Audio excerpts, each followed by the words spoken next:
Hello everyone! At ito na nga, day 5 ng ating uninterrupted vacation. At sa mga puntong ito ay makikita nyo ang mga ganap natin sa ating day 5. Pero bago ang lahat, nakikita nyo ba yan? Ang ganda! Ang ganda! Ang galing talaga ni Lord. At sa mga oras ho na iyan ay nandyan ho kami sa may Binalonan Bypass dahil dyan ang assembly ng lahat ng mga Pangasinan 2 ng biyahe papuntang Ilocos Sur, particularly Candon City for the R1AA 2026.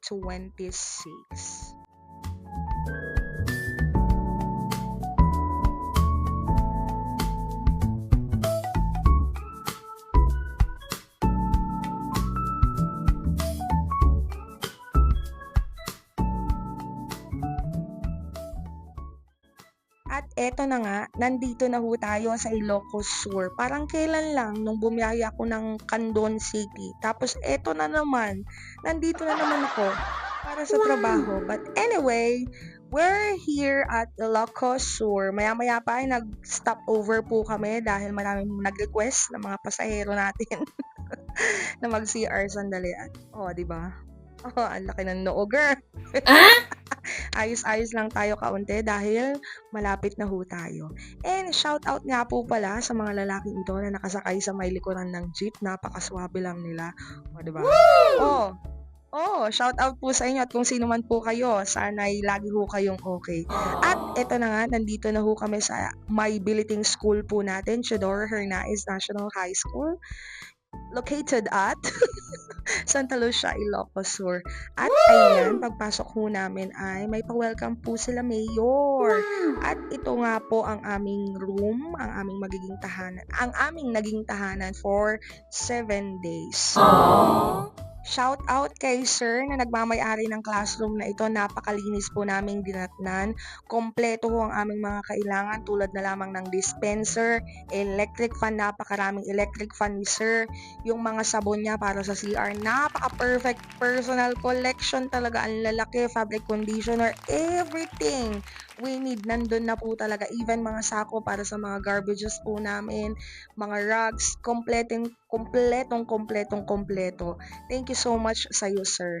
At sa mga oras po na yan ay nakikita nyo na po na nag-aayos ako ng aking mga gamit dahil maya-maya po ay kailangan kong pumunta ng venue. Kailangan nating pumunta ng venue para i-check kung ano pang mga kailangan at i-meet na rin ang ating partner. Sir Well, shout out sa iyo.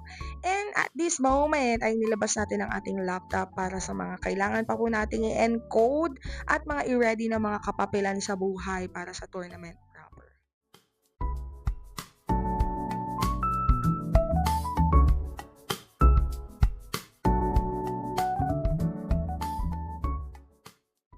After ko nga sa aking ginagawa ay lumabas na rin ako at naabutan ko pa sila, hindi pa po sila tapos sa kanilang program. At eto na nga, lumabas na po tayo ng ating biliting school, pabiyahe papuntang Candon City Arena para i-meet ang aking partner sa Ruel Rabang para mapag-usapan pa kung anong mga kailangan.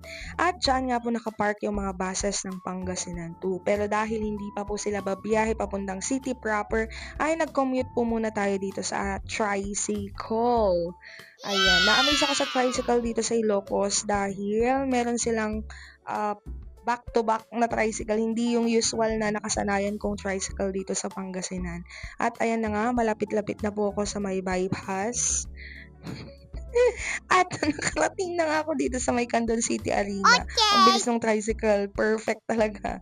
So ayan, paakyat na at nandito na po tayo.